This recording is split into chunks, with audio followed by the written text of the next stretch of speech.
The Chronicles of Narnia by C.S. Lewis. Book 2, Prince Caspian. Chapter 9, What Lucy Saw. Susan and the two boys were bitterly tired with rowing before they rounded the last headland and began the final pull up Glasswater itself. And Lucy's head ached from the long hours of sun and the glare on the water. Even Trumpkin longed for the voyage to be over. The seat on which he sat to steer had been made for men, not dwarfs, and his feet did not reach the floorboards, and everyone knows how uncomfortable that is, even for 10 minutes. And as they all grew more tired, their spirits fell. Up till now, the children had only been thinking of how to get to Caspian. Now they wondered what they would do when they found him, and how a handful of dwarves and woodland creatures could defeat an army of grown-up humans. Twilight was coming on as they rode slowly up the windings of Glasswater Creek, a twilight which deepened as the banks drew closer together and the overhanging trees began almost to meet overhead. It was very quiet in here as the sound of the sea died away behind them. They could even hear the trickle of the little streams that poured down from the forest into Glasswater. They went ashore at last, far too tired to attempt lighting a fire and even a supper of apples, though most of them felt that they never wanted to see an apple again. It seemed better than trying to catch or shoot anything. After a little silent munching, they all huddled down together in the moss and dead leaves between 4 large beech trees. Everyone except Lucy went to sleep at once. Lucy, being far less tired, found it hard to get comfortable. Also, she had forgotten till now that all dwarfs snore. She knew that one of the best ways to get to sleep is to stop trying, so she opened her eyes. Through a gap in the bracken and branches, she could just see a patch of water in the creek and the sky above it.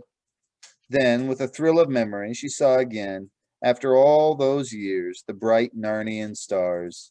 She had once known them better than the stars of our own world, because as a queen in Narnia, she had gone to bed much later than as a child in England. And there they were. At least 3 of the summer constellations could be seen from where she lay.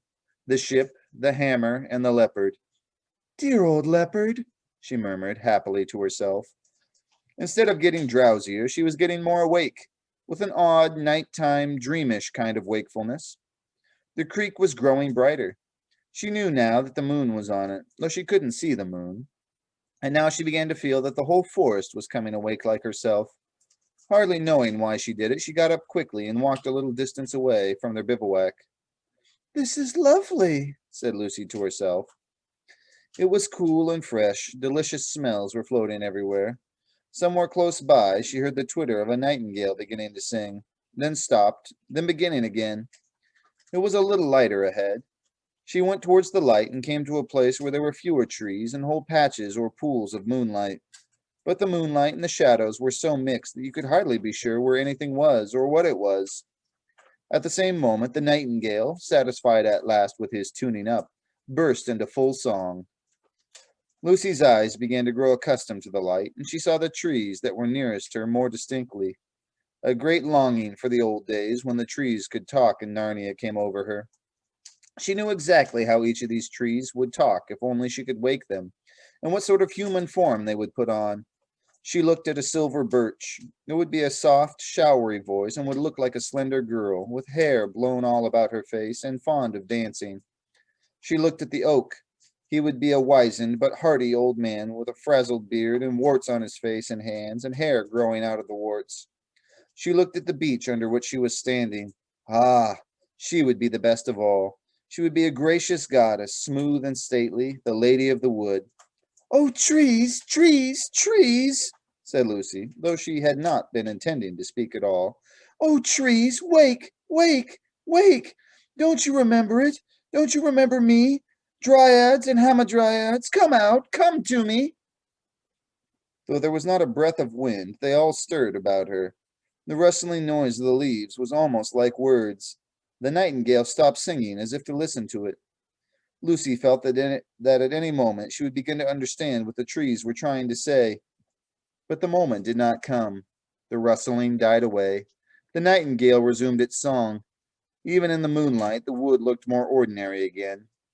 Yet Lucy had the feeling, as you sometimes have when you are trying to remember a name or a date and almost get it, but it vanishes before you really do, that she had just missed something, as if she had spoken to the trees a split second too soon, or a split second too late, or used all the right words except one, or put in one word that was just wrong. Quite suddenly, she began to feel tired. She went back to the bivouac, snuggled down between Susan and Peter, and was asleep in a few minutes. It was a cold and cheerless waking for them all next morning, with a gray twilight in the wood, for the sun had not yet risen, and everything damp and dirty. "Apples, hi-ho," said Trumpkin with a rueful grin. "I must say, you ancient kings and queens don't overfeed your courtiers." They stood up and shook themselves and looked about. The trees were thick, and they could see no more than a few yards in any direction. "I suppose your majesties know the way all right," said the dwarf. "I don't," said Susan. "I've never seen these woods in my life before. In fact, I thought all along that we ought to have gone by the river." "Then I think you might have said so at the time," answered Peter with pardonable sharpness. "Oh, don't take any notice of her," said Edmund. "She always is a wet blanket. You've got that pocket compass of yours, Peter, haven't you? Well, then, we are right as rain. We've only got to keep on going northwest, cross that little river, the what do you call it? The Rush." "I know," said Peter. "The one that joins the big river at the fords of Baruna, or Baruna's Bridge, as the DLF calls it." "That's right. Cross it and strike uphill, and we'll be at the stone table, Aslan's How, I mean, by 8 or 9 o'clock. I hope King Caspian will give us a good breakfast." "I hope you're right," said Susan. "I can't remember all of that at all." "That's the worst of girls," said Edmund to Peter and the dwarf. "They never carry a map in their heads." "That's because our heads have something inside them," said Lucy.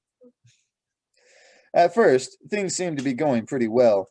They had thought they had struck an old path, but if you know anything about woods, you will know that one is always finding imaginary paths. They disappear after about 5 minutes, and then you think you have found another, and hope it is not another, but more of the same one, and it also disappears. And after you have been well lured out of your right direction, you realize that none of them were paths at all. The boys and the dwarf, however, were used to woods and were not taken in for more than a few seconds. They all plodded on for about half an hour, 3 of them very stiff from yesterday's rowing, when Trumpkin suddenly whispered, "Stop! They all stopped. There's something following us," he said in a low voice. "Or rather, something keeping up with us, over there on our left." They all stood still, listening and staring till their ears and eyes ached. "You and I'd better each have an arrow on the string," said Trumpkin to Susan. The dwarf nodded, and when both bows were ready for action, the party went on again. They went a few dozen yards through fairly open woodland, keeping a sharp lookout. Then they came to a place where the undergrowth thickened, and then they had to pass nearer to it. Just as they were passing the place, there came a sudden something that snarled and flashed, rising out from the breaking twigs like a thunderbolt. Lucy was knocked down and winded, hearing the twang of a bowstring as she fell. When she was able to take notice of things again, she saw a great, grim-looking gray bear lying dead with Trumpkin's arrow in its side. "The DLF beat you in that shooting match, Sue," said Peter, with a slightly forced smile. Even he had been shaken by this adventure. I left it too late," said Susan in an embarrassed voice. "I was so afraid it might be, one of our kind of bears, a talking bear." She hated killing things. "That's the trouble of it," said Trumpkin. "when most of the beasts have gone enemy and gone dumb, but there are still some of the other kind left. You never know, and you daren't wait to see." "Poor old Bruin," said Susan. "You don't think he was?" "Not he," said the dwarf. "I saw the face and I heard the snarl. He only wanted little girl for his breakfast. And talking of breakfast, I didn't want to discourage your majesties when you said you'd hoped King Caspian would give you a good one, but meat's precious scarce at camp, and there's good eating on a bear. You would be ashamed to leave the carcass without taking a bit, and it won't delay us more than half an hour. I dare say you two youngsters, kings I should say, know how to skin a bear." "Let's go and sit down a fair way off," said Susan to Lucy. "I know what a horrid messy business that will be." Lucy shuddered and nodded. When they had sat down, she said, "Such a horrible idea has come into my head, Sue." "What's that?" "Wouldn't it be dreadful if someday, in our own world at home, men started going wild inside, like the animals here, and still look like men, so that you'd never know which were which?" We've got enough to bother about here and now in Narnia, said practical Susan, without imagining things like that. When they rejoined the boys and the dwarf, as much as they thought they could carry of the best of meat had been cut off. Raw meat is not a nice thing to fill one's pockets with, but they folded it up in fresh leaves and made the best of it. They were all experienced enough to know that they would feel quite differently about these squishy and unpleasant parcels when they had walked long enough to be really hungry. On they trudged again, stopping to wash 3 pairs of hands that needed it in the first stream they passed, until the sun rose and the birds began to sing, and more flies than they wanted were buzzing in the bracken. The stiffness from yesterday's rowing began to wear off. Everybody's spirits rose. The sun grew warmer, and they took their helmets off and carried them. I suppose we are going right, said Edmund about an hour later. I don't see how we can go wrong, so long as we don't bear too much to the left, said Peter. If we bear too much to the right, the worst that can happen is wasting a little time by striking the great river too soon and not cutting off the corner. And again they trudged on with no sound except the thud of their feet and the jingle of their chain shirts. Where's this bally rush got to? Said Edmund a good deal later. I certainly thought we'd have struck it by now, said Peter, but there's nothing to do but keep on. They both knew that the dwarf was looking anxiously at them, but he said nothing. And still they trudged on, and their mail shirts began to feel very hot and heavy. What on earth? Said Peter suddenly. They had come, without seeing it, almost to the edge of a small precipice from which they looked down into a gorge with a river at the bottom. On the far side, the cliffs rose much higher. None of the party, except Edmund, and perhaps Trumpkin, was a rock climber. I'm sorry, said Peter. It's my fault for coming this way. We're lost. I've never seen this place in my life before. The dwarf gave a low whistle between his teeth. Oh, do let's go back and go the other way, said Susan. I knew all along we'd get lost in these woods. Susan, said Lucy reproachfully, don't nag at Peter like that. It's so rotten, and he's doing all he can. And don't you snap at Sue like that either, said Edmund. I think she's quite right. Tubs and tortoise shells, exclaimed Trumpkin. If we've got lost coming, what chance have we of finding our way back? And if we're going to go back to the island and begin all over again, even supposing we could, we might as well give up the whole thing. Miraz will have finished Caspian before we get there at this rate. You think we ought to go on? Said Lucy. I'm not sure the High King is lost, said Trumpkin. What's to hinder this river being the rush? Because the rush is not in a gorge, said Peter, keeping his temper with some difficulty. Your Majesty says is, replied the dwarf. But oughtn't you to say was? You know this country hundreds, maybe 1,000 years ago. Mayn't it have changed? A landslide might have pulled off half the side of that hill, leaving bare rock, and there are your precipices beyond the gorge. Then the rush might go on deepening its course year after year till you get the little precipices this side. Or there might have been an earthquake or anything. I never thought of that, said Peter. And anyway, continued Trumpkin, even if this is not the rush, it's flowing roughly north, and so it must fall into the great river anyway. I think I passed something that might have been it on my way down. So if we go downstream to our right, we'll hit the great river. Perhaps not so high as we'd hoped, but at least we'll be no worse off than if you'd come my way. Trumpkin, you're a brick, said Peter. Come on, then, down this side of the gorge. Look, look, look, cried Lucy. Where? What? Said everyone. The lion, said Lucy. Aslan himself, didn't you see him? Her face had changed completely, and her eyes shone. Do you really mean? Began Peter. Where did you think you saw him? Asked Susan. Don't talk like a grown-up, said Lucy, stamping her foot. I didn't think I saw him. I saw him.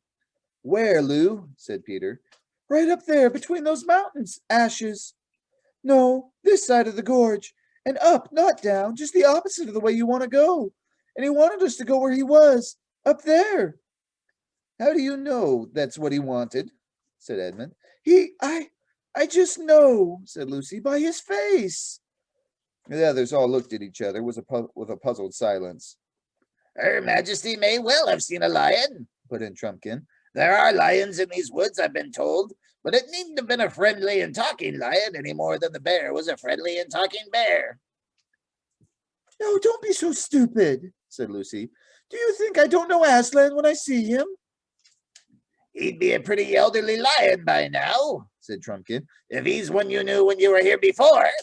And if it could be the same one, what's to prevent him from going wild and witless like so many others? Lucy turned crimson, and I think she would have flown at Trumpkin if Peter had not laid his hand on her arm.